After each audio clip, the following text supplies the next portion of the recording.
अवधूत चिंतन श्री गुरुदेव दत्त.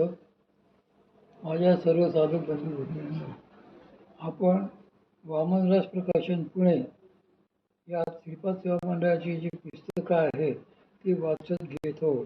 अशी जवळजवळ 300-350 पुस्तकं आपल्याला वाचायची आहेत. त्यापैकी फार 20-25 झालेली आहेत. ही सर्व पुस्तकं बहुतेक परमपूज्य श्री दादा कवडे महाराज आणि परमपूज्य सौ शकताई आपटे महाराज यांची व परमपूज्य मामाची आहे. सध्या आपण परमपूज्य दादा लिखित जो संती बसवेला ठावो हे पुस्तक वाचनात घेतले आहे.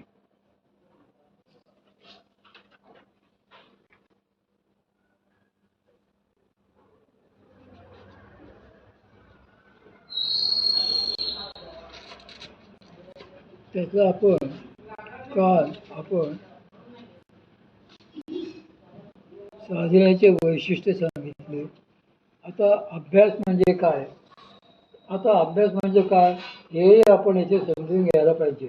संतांनी व शास्त्रांनी 2 प्रकारचे अभ्यास सांगितले आहेत. एक सदभ्यास आणि दुसरा असदभ्यास. तो सद्वस्तूचा अभ्यास सांगितला आहे. ज्या अभ्यासाने सद्वस्तूची परब्रह्माची प्राप्ती होते त्याला सद्भ्यास असे म्हणतात. आणि ज्या अभ्यासाने परब्रह्म प्राप्ती होत नाही तो असद्भ्यास. श्री माऊलींनी वरील वैशिष्ट्य हे ज्या अभ्यासांचे म्हणून सांगितलं आहे तो सदभ्यासच आहे. आपण याची अगदी सोपी व्याख्या करू. आपल्याला स्वतःला जाणून घेण्यासाठी आपल्या स्वतःच्याच काही वृत्ती बाजूला ठेवाव्या लागतात. या वृत्ती बाजूला सारण्याची जी सवय किंवा पद्धत असते तिलाच अभ्यास असे म्हणतात. आपणच आपल्याला झाकून घेतलेले असते. त्यामुळे आपणच मोकळे होण्याची जी युक्ती तिलाच अभ्यास असे म्हणतात. आता हा असा अभ्यास तरी का करावा लागतो या संदर्भात योग वासिष्ठाच्या उपशम प्रकरणात सद्गुरू भगवान श्री वसिष्ठ महामुनी प्रभू श्री रामचंद्रांना असे सांगतात की जन्मांतरशताभ्यास्ता राम संसार संस्थिती साचिराभ्यास योगेन विना लक्ष्यते क्वचित. रामा, संसार सिद्धीचा अभ्यास मागील शेकडो जन्मात झालेला आहे. त्यामुळे दीर्घकाळ मोक्ष देणाऱ्या उपायांचा अभ्यास केल्यापासून संसार स्थिती कधीही क्षीण होणे शक्य नाही. चिखल्यामधील हिरा या संदर्भातील परमपूज्य सद्गुरू श्री मामांचा एक आवडता दृष्टांत सांगतो. समजा चिखलामध्ये हिरा पडलेला आहे. त्याला वरून जरी चिखल लागलेला असला तरी आतमध्ये हिराच आहे ना. त्यामुळे जसा जसा त्याच्यावरील चिखल धुतला जाईल तसा तसा तो हिरा उघड होईल, स्पष्ट होईल. अगा अवचिता कापुरा माझी सापडला हिरा भरी पडिलिया नीरा नावळे काही. त्याचप्रमाणे आपल्या ठिकाणी परब्रह्मतत्व आहे पण ते स्वतःला जीव समजून बसलेले आहे. कारण त्याच्यावर अविद्यारूपी वासनारूपी चिखल सापलेला आहे. श्री माऊली 6व्या अध्यायात आणखी एका ओळीने हे समजावून सांगतात की जैसा किडाचा दोष जाये तरी पंधरे तेची होय जैसे जीवा ब्रह्मत्व आहे संकल्परूपी. जीवत्व हा किडाचा दोष आहे. परब्रह्मावर अविद्यारूपी संकल्प विकल्परूपी चिखल जमलेला आहे. सोन्यात किडा मिसळलेले आहे. संकल्प विकल्प हा मनाचा गुण आहे. मनावर जमलेल्या वासना संस्काराची चिखलामुळेच मूळ परब्रह्म वस्तू दिसत नाही, कळून येत नाही. चिखलात माखलेल्या हिऱ्याला तुम्ही काय म्हणाल? त्याला काही स्पष्टपणे हिरा म्हणता येणार नाही. फार तर चिखलयुक्त हिरा असे म्हणता येईल. तसेच येथे परब्रह्म हे वासना संकट आहे, संकल्प विकल्पांनी आच्छादित आहे. अशा वेळी त्याला परब्रह्म म्हणता येत नाही. म्हणून त्याला जीव असे वेगळे नाव दिलेले आहे. म्हणजे मनानेच परब्रह्मावर अविद्यारूपी पडदा आणून त्या परब्रह्माला स्वतःला जीव म्हणायला लावलेले आहे. मनाची तशी ख्यातीच आहे. मन हे निव्वळ कल्पना. म्हणूनच श्री माऊलींनी 13व्या अध्यायातील एका ओळीत असे स्पष्टपणे सांगितलेले आहे की वायाम मन हे नाव एरवी कल्पनाची साचेव दयाचे निसंगे जीव दया वस्तू. परब्रह्म हे ज्याच्यामुळे जीवदशेला येते त्याला मन असे म्हणायचे. वास्तविक पाहता हे मन कसे आहे तर मन हे निव्वळ कल्पना आहे. संकल्प आणि विकल्प यांचा अर्थ काय तर ज्यांच्यामुळे काही नवीन तयार होईल अशा प्रकारच्या कल्पना म्हणजे संकल्प. आणि ज्यामुळे असलेल्या गोष्टींबद्दल शंका येते तिला पर्याय शोधण्याचा यत्न होईल अशा कल्पना म्हणजेच विकल्प. संकल्प आणि विकल्प या दोन्ही कल्पनांची सिद्धी कल्पवृक्षाच्या सान्निध्यात होते. पण तरी देखील एका प्रकारच्या कल्पनेची संकल्पाची सिद्धी त्या कल्पवृक्षाच्या सान्निध्यात कधीही होऊ शकत नाही आणि ती म्हणजे परब्रह्माची आत्मवस्तूची प्राप्ती.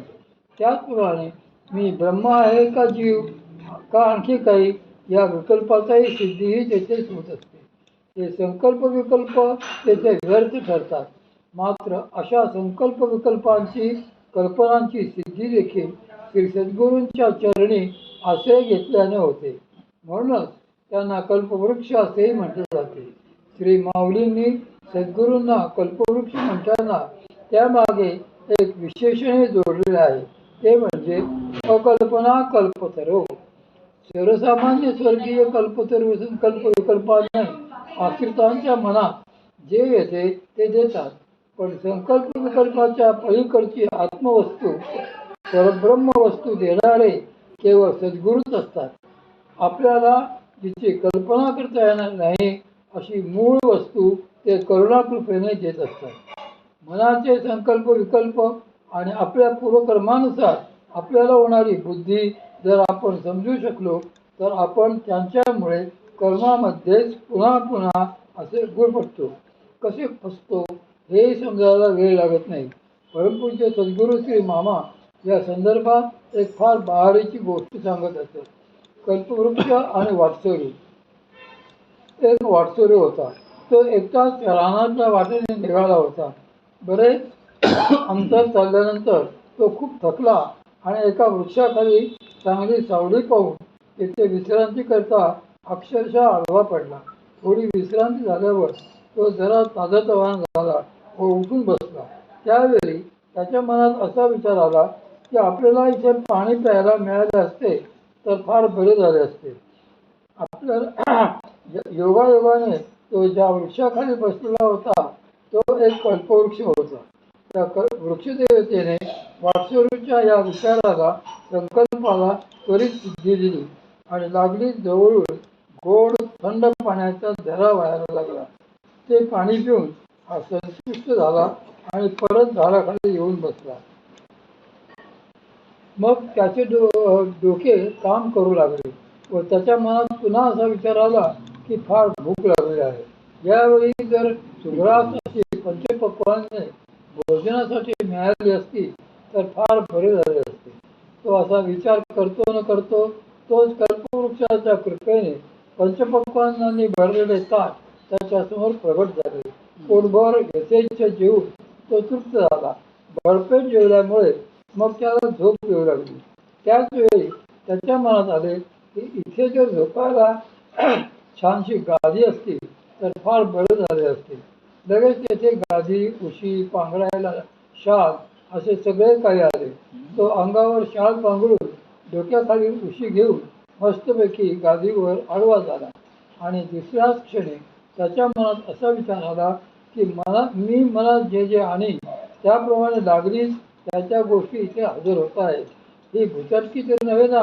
आतापर्यंत त्याचे संकल्प सिद्ध झाले होते. आता मनात विकल्प आला की ही भुचटकी तर नव्हे ना. आणि लगेच त्याप्रमाणे त्याच्या भोवती भूते नाचायला लागली. तो कल्पवृक्ष असल्यामुळे त्याच्या विकल्पाची सिद्धी झाली. भूतांचा भयंकर नाश पाहून तो खूपच घाबरला आणि परत त्याच्या मनात असा विकल्प आला की देवा ही भूते माझ्या उरावर तर येऊन बसणार नाहीत ना.